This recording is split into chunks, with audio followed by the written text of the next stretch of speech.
I'm pleased to be joined on Pioneers Pregame Live by the assistant coach of your Pios and Brian Joe as we get set for this afternoon's doubleheader with the Niagara Falls Americans. Coach, first off, your thoughts on the 10-5 loss in Batavia last night? It was a rough one, we just didn't execute on, offense or defense as far as, competing. We just seemed like we weren't really all that into it. Hopefully we can bounce back today and get two. But, yesterday was yesterday. Today's a new day. Do you have a bit of a concern heading into the doubleheader today, considering you used 6 pitchers in last night's ballgame?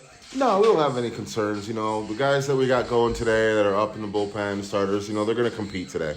I really think Coach Drum, with our post-game meeting, I think he touched base on a lot of the things that he expects, and I think we'll be good from here on out. What were some of the things that he touched up on in that post-game meeting?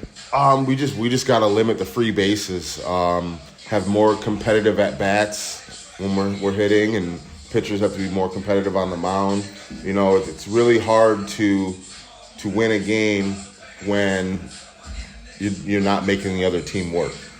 Speaking of competitive at-bats, Brett Baker comes off the bench. His first 2 at-bats as an Elmira Pioneer. He reaches base, including an RBI single in the top of the 8th inning. What did you like from him in his debut with the Pios? He got right up there and got to the nitty-gritty, you know what I mean? He wasn't nervous. He wasn't trying to do too much. He what the pitcher gave him, he went with, and I think he's going to be a great addition. In terms of last night's ball game, how satisfied were you with the plate approaches and battling back in counts as you guys were able to draw closer blood later in the ball game?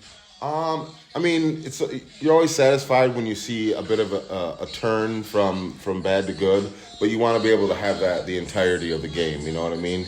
Sometimes it's too little too late. Sometimes you put a little bit together, but it's not enough. So ultimately, we want to put that whole game together through 9 innings. Baseball's such an ironic sport. Do you feel like a quick turnaround into today is exactly maybe what the doctor ordered in order to get a winning streak going for you guys? Yeah, all it takes is one little thing, and then, a little piece of kindling can turn into a huge bonfire. So, like I said, all it takes is one. Coach, thanks for your time. No problem.